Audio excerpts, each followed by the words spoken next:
I'm sure he'll hang his head high, and he's going to keep that thing up. That gum he's got has really taken a beating today. Fans starting to spill out of the end zone stands now, headed for the field. Here's Payton. He's still going. Flag is down as Payton swings to the outside and hammers somebody, has knocked out of bounds on the far side of the field. Here come fans onto the field. Clock still shows 2 seconds. The game can't end on a defensive penalty. And those cops and those horses aren't doing a very good job of keeping these fans off. Still 2 seconds on the clock. They called the delay of the game penalty. Now they say it's over. They say it's over. And that's a wise choice, a wise decision. For the safety of everyone. Look at this play. Woo! San Francisco 23. The Chicago Bears nothing. Top 9 now. Cubs looking for a little insurance, and their man Sammy against Rudy Cianez, and Sammy just missed it. High fly ball that Michael Tucker will squeeze. Sosa 0 for 3 with the walk on the night. To the bottom of the ninth, Cubs going to stay with Tapani to finish it with 1 out. Javi Lopez, have you seen my baseball? His 6th postseason home run. Tapani could not believe it. It was up in his eyes, and Javi swatted it out of the yard to tie the game at 1. Take another look how big Javi's eyes got. He led all catchers with 34 home runs this season. Power will make you pay. So we go to extra innings. In the top of the 10th, the Cubs trying to rally after letting it get away in the 9th. Braves intentionally walk Mickey Morandini.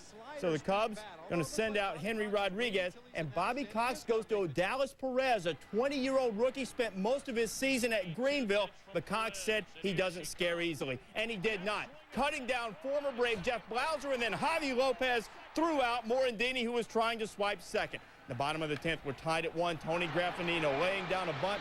Terry Mulholland, confusion. Everybody's safe. Take another peek at this thing. Mulholland and Morandini, a little miscommunication. Mulholland misses the bag, and that brought up Larry Wayne Jones. They call him Chipper. Chipper, ball game. Stroking one into the left field corner. Walt Weiss, who was on second, came around to score, and the Braves win it by a count of 2-1 to give them a 2-0.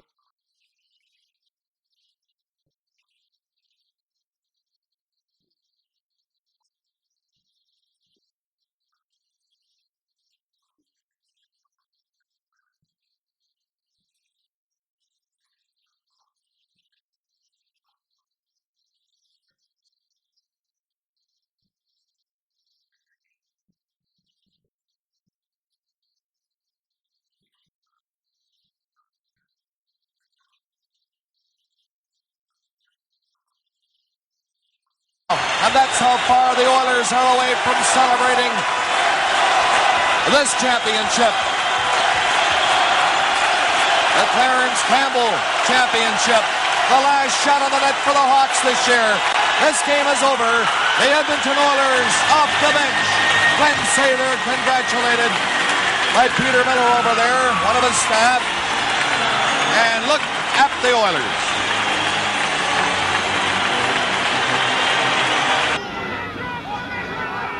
Fourth and goal at the 5.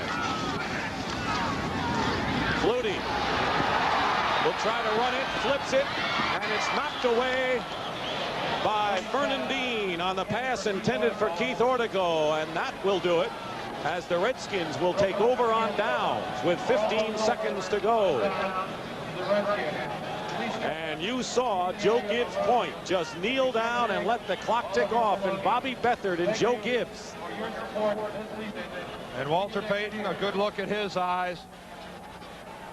And what do you say about the year of the Chicago Bears?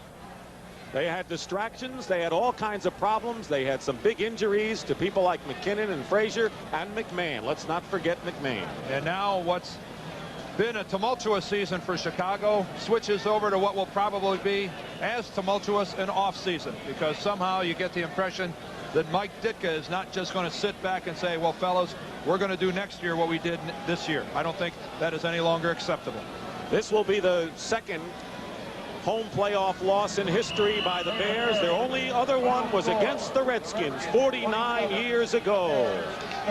And the big shocking upset has occurred here at Soldier Field, and the defending champions have been upset by Joe Gibbs and the Redskins, who had to put it together in a hurry. Close to a back move. Deep right field, way back, Connor going back to the wall, it's gone! Home run derby, and there will be tomorrow!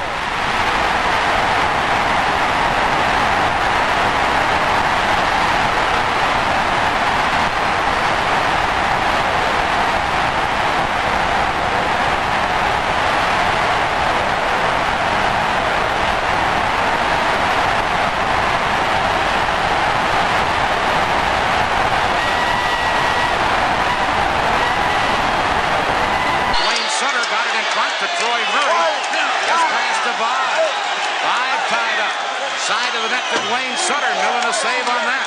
Now Savard trying to center, broken up and Ragland, or Mahar it is, clears it out with 8 seconds left. Chicago's Troy Murray back to go. Fires it up on the boards to center ice. Hawks, Wayne Sutter shoots it in. It's all over. The Blues win 5-3 and win the series 4-1.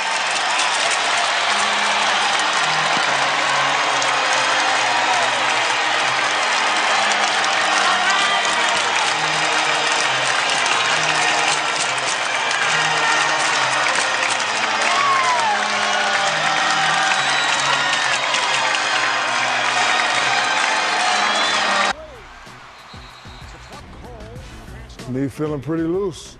Signature play of the game for Miami right there. As Wade with the follow jam. Whatever he did when he went back to the locker room, keep doing it. No quitting the Bulls. Bingo. I tell, I love that little guy right there, man. Boss, the plan. 94-91. That's what he make me think of when I see him. I think the underdog when I see him. You take an underdog. It's the plane. Listen, there's a difference between Nate and underdog. What's that, 7 inches? Nate, well, no. Nate ain't never lost a fight. The underdog ain't never won a fight. How about this crazy last sequence, the opportunity Chicago would have to try and tie it up, but it's not going to happen.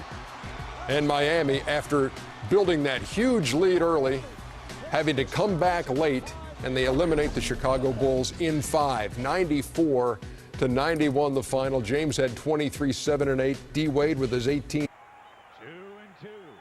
Jenkins with a quality at bat here. Back ready. Here it comes. Line drive deep toward left. Brown back, still going at the edge of the track. Has dropped it. Oh, he dropped it. Oh no! 2-run score. It's a tie game. They go ahead, they win the game. The run scored, and the Milwaukee Brewers have won it. I don't believe it. The ball was in his glove. He dropped it, and the winning run came home to score.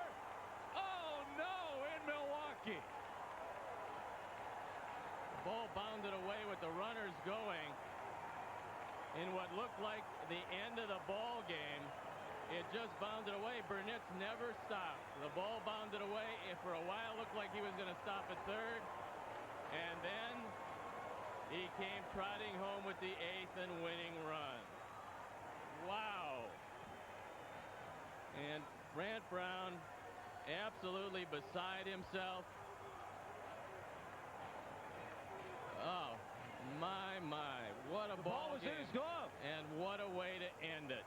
2 runs scored, and by the time he recovered, the winning run scored for Milwaukee, and it's one of the most heartbreaking ball games in Cub history. It's got to be. Sammy Sosa hits 2 home runs. The game was won. Beck had it nailed down, and Brownie flat out dropped it. Pass is caught, but short of a first down. That's Clark. He's going to be a yard shy of a first down, and it's 4th down. And just as long as Rex Grossman knows he can't clock it, it's 4th down. You've got to throw this one to get the first. Grossman throws, the pass incomplete. There are no flags on the field, and the Carolina Panthers just stamped their ticket to Seattle. Muhammad, the intended receiver, it's incomplete, and the Panthers take over with 41 seconds left. Well, they try to come up and run. 16 seconds left on the play clock. That's it. This game is over, and the Carolina Panthers will make their third trip to a championship game in their franchise history, a history that goes back to 1995. Congratulations to Jake Delhomme, John Fox, Jerry Richardson, and the Panther